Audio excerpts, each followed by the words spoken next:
the Ministry of Finance and National Planning, because they have a role on consideration of the debt management, since debt also touches on counties. And they also have a role on BPS on the matter of division of revenue, because the division of revenue bill is a bill that you all know comes to this house and also goes to the other house. So they have a role. The question, Honorable Speaker, is, and I know, Honorable Speaker, you're a former senator, so I'll be very cautious with my words.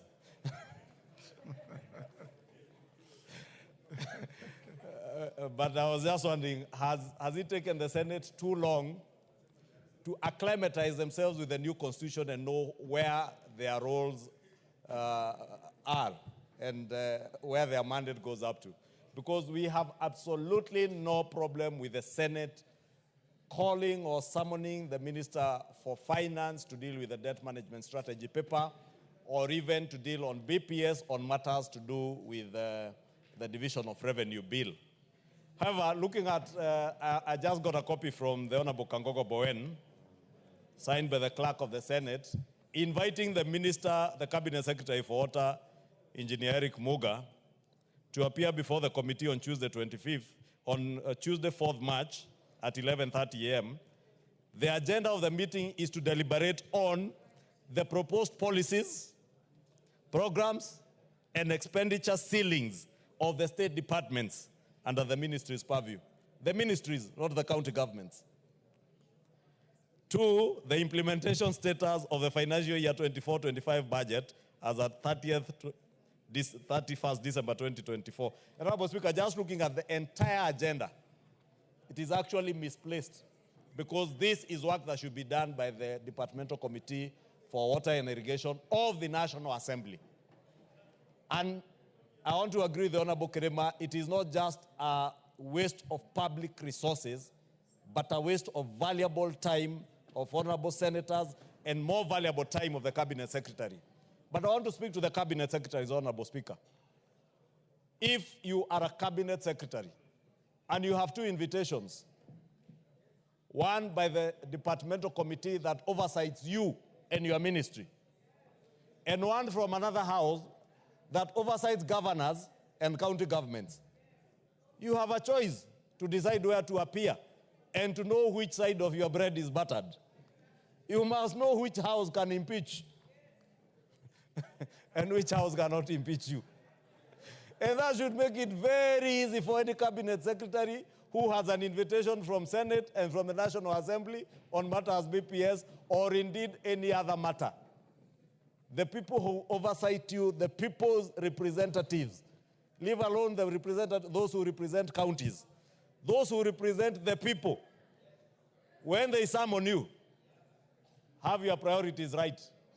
So I would advise this particular Cabinet Secretary, if he has an invitation from the Committee of the National Assembly on Water and Irrigation, and he has another one from the Senate, I am being told to repeat, Honorable Speaker, with your indulgence, if a Cabinet Secretary, particularly this one who has a letter dated 25th February, if you have an invitation from the Departmental Committee oversighting you as a Cabinet Secretary of the national government, not a CEC of a county government somewhere, of the national government, the National Assembly, and the Senate, please just know which side of your bread is buttered and appear before the house that oversights you. Give it priority over any other house. They can spend their time as they wish. We cannot dictate how they spend their time, Honorable Speaker. But I think to close it, Honorable Speaker, we must tell the executive, especially on matters touching on budget processing, priority must be in the National Assembly. And it's not because we want to fight our colleagues. You know, Honorable Speaker, we have the intention, because you are a former senator and you have led us well, yourself and the Speaker of the Senate, in having a consultative process so that we do not have squabbles between us and the other house. Honorable Speaker, I've had even the issues you had members raise here yesterday on RMLF. Honorable Speaker, it is not that these members control any funds, and members of Parliament do not want to control even a single shilling or even a cent of the roads maintenance funds, but we are just protecting our constitutional mandate to oversight national government institutions like KERA, KURA, KENHA, because that is our mandate. And we have not asked for money to go to members of parliament. And I have never had any member of parliament asking for money to go to them, because they don't manage CRC money.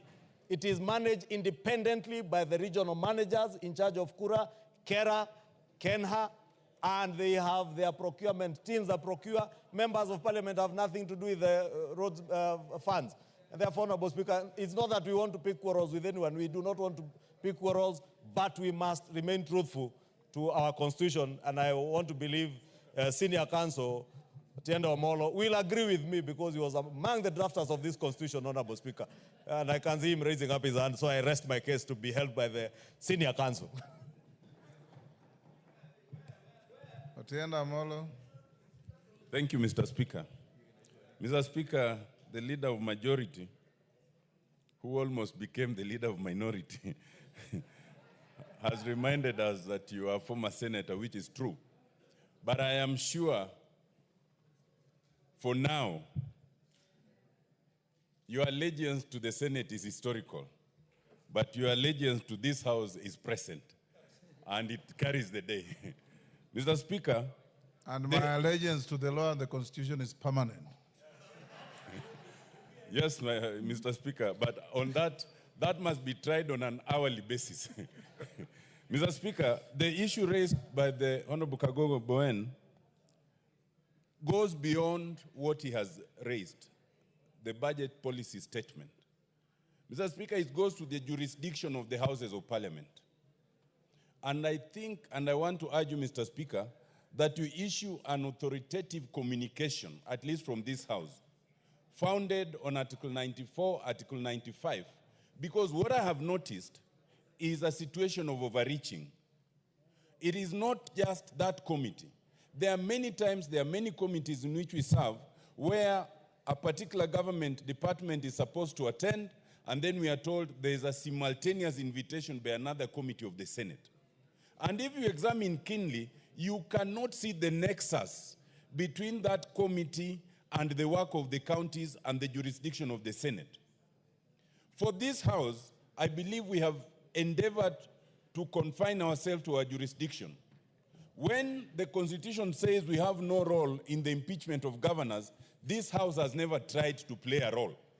We watch from afar like the rest of Kenyans. When the Constitution says that in the impeachment of the president or the deputy president, our role is limited to initiation, and we are not the trial chamber, we have restricted ourselves to that initiation. Something that many Kenyans do not understand. When I was out there, many Kenyans were telling me, but how come in the National Assembly you did not give the erstwhile deputy president the opportunity to defend himself? You did not allow lawyers to come, because they do not understand that ours is restricted to initiation. The Senate is the trial chamber, and we respect that. Reciprocally, the Senate must respect where the jurisdiction lies in the National Assembly. Failure to do so results first in creating difficulties for government to work, because government ministers and PSS and other officials are permanently being invited to the two houses of parliament so that they cannot even do their work. Secondly, it results in a very dangerous situation where you could have one house of parliament making a recommendation A and the other house making the opposite recommendation. And the ultimate effect is to reduce the final effect of parliament as parliament. And that should not be allowed to happen, Mr. Speaker. Mr. Speaker, it must be remembered that when a committee of this House, just like the Senate, summons an officer of government, they have the powers of the court. But that committee must address itself to why it is given the powers of the court. You cannot have a criminal court summoning someone on an environmental matter, and vice versa. So even the committees of the Senate and the Senate as Senate must first address and ask itself, is this within our power, before we assume the powers of the court? Mr. Speaker, I do wonder that, we have many litigants. Some people call them busybodies, but I do not call them that. We encourage people to go to court. But these free court-going persons. I have never known why they've never challenged the assumption of jurisdiction by the Senate on matters that do not belong to them. But until they do so, Mr. Speaker, I think the commencement point Many of them are either vexatious or surrogates. Yes, indeed, many are surrogates. And many are inspired by things other than respect for the Constitution. Mr. Speaker, I want to suggest that the starting point to bring sanity is an authoritative communication from you. And that will even help some of these government ministers and PSS because they do not know where to go for refuge. If they get something like that, they might rely on it and say, we had this communication from the National Assembly, and then it is up to the Senate or anybody else to challenge it in court. I so submit, Mr. Speaker. Kenan. Mr. Speaker, I'm glad that Honorable Otieno Amolo, who was part of the drafters of the current constitution, I believe still has some of the notes that led to the inclusion of the Senate in the current constitution, Mr. Speaker. The Senate that I had in mind, the Senate that came later on towards the tail end of the sitting we have had in Naivasha, and the Senate that I see right now are completely different. And luckily, I'm speaking from experience, because the Senate that we have had in the first Bombers draft, the Senate that ultimately that will help in including the current constitution, and the Senate that I see are completely different.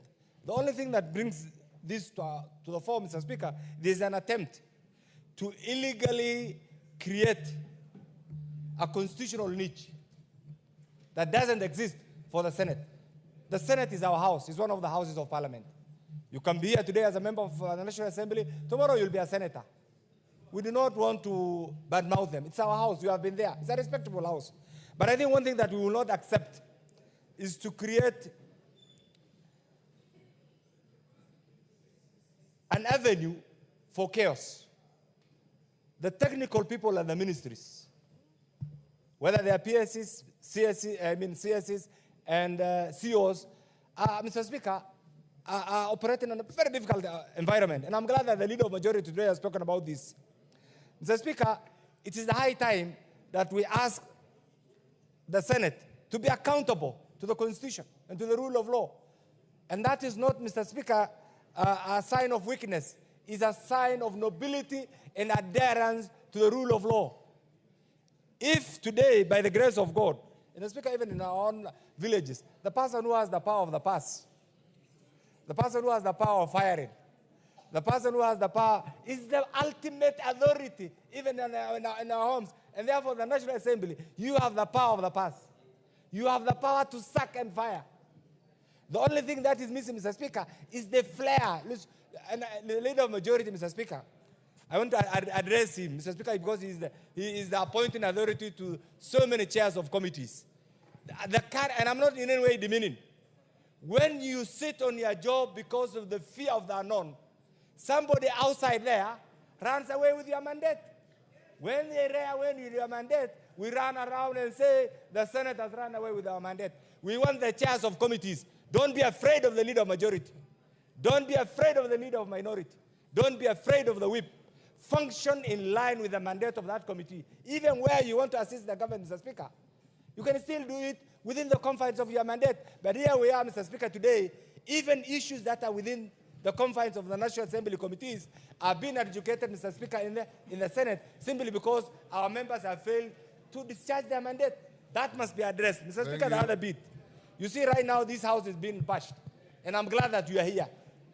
You have seen it. You have been a senator. You have been in the judiciary. You have been in the executive. You are now here. Tomorrow, God knows what you will be. It is the high time that you guide these houses, Mr. Speaker.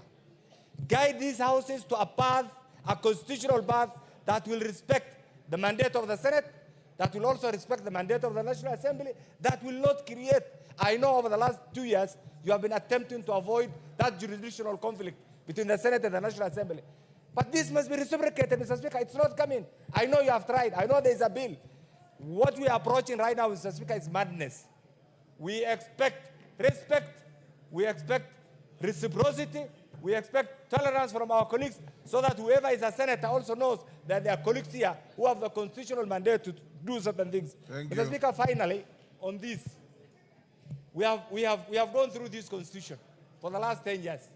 You remember when we were passing, we said 80% was a good constitution. And I remember the words that we used, 20% were lethal.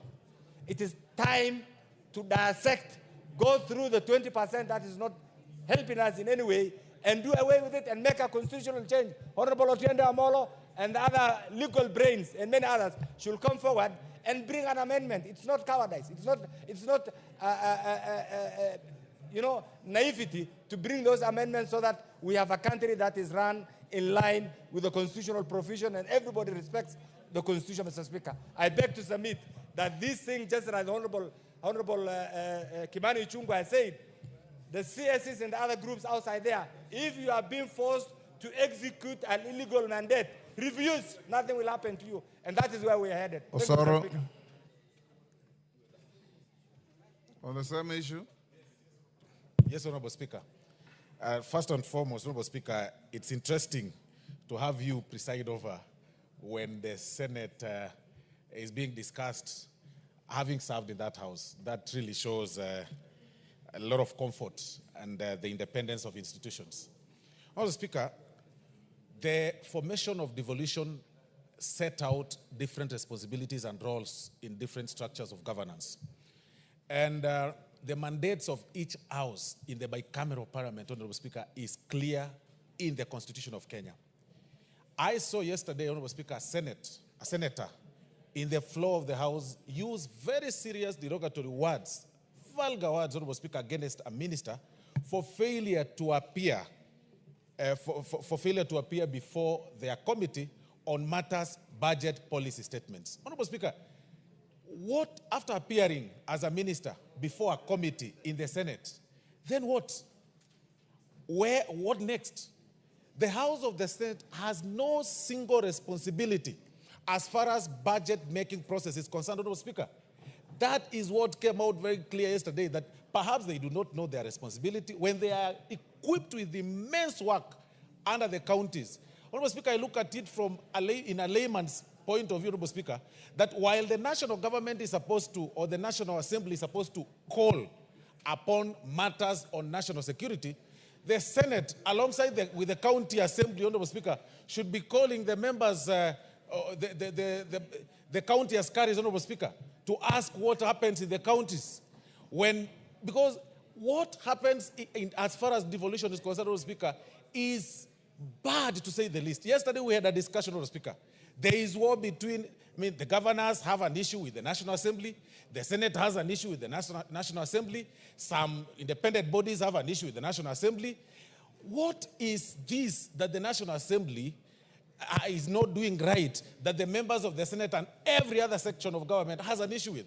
That is why you see also, Honorable Speaker, the Honorable Governors, in conjunction with the Senate, pushing that we have some funds that are under the RMLF fund moved to the county government. When you all know that it is members of parliament and even the members of the public, that you'll need a microscope, Honorable Speaker, to see what the county governments are doing. While everything that is done by CDF is visible in full glare of the people, Honorable Speaker. But you'll need a microscope. And I said here yesterday that, Honorable Speaker, at one point you'll see governors, Honorable Speaker, and these I've said in several occasions, moving around in a convoy of 50 vehicles, Honorable Speaker, some 20, some 15 vehicles, Honorable Speaker, that one carries a chair, another one carries a carpet, another one carries goons, another one carries the girlfriends, another one chairs. Honorable Speaker, the Senate should be focusing on that. They should be summoning governors and ask them such questions. Why that is happening, Honorable Speaker? Not interfering with the work of the National Assembly, acting ultra-virus beyond their limit, beyond their work, when we are supposed, Honorable Speaker, to have distinct roles. And that is why, Honorable Speaker, we have several matters in court. When we pass legislations here, you see the Senate going to court very, very fast, Honorable Speaker. And I must thank you, Honorable Speaker, for the mediation process that you've been doing between the National Assembly and the Senate. But you'll see them every time and then, time and again, going to court on the matters that we pass in this floor. Any time that we pass or we act beyond our mandate, they go to court. Do they also want us to go to court?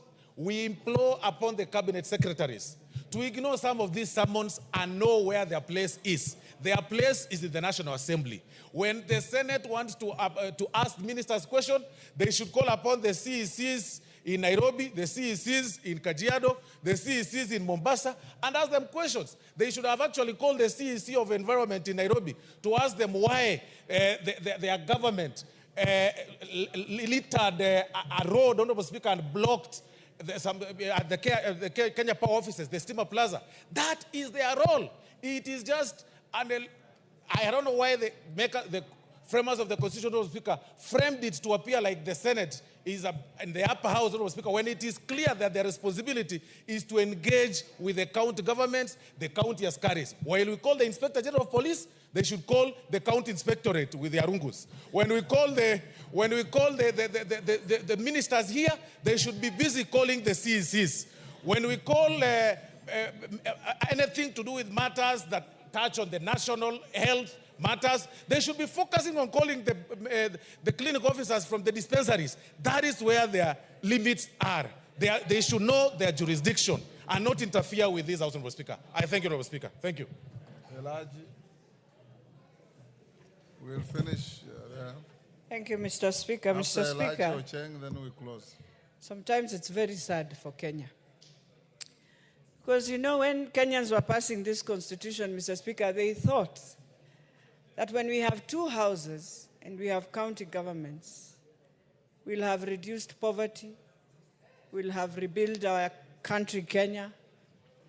But it seems every human being, including me, you, Mr. Speaker, when we were in the 13th Parliament, in the Senate, I think I want to thank that Senate because they tried their best to build the foundation of how we can work together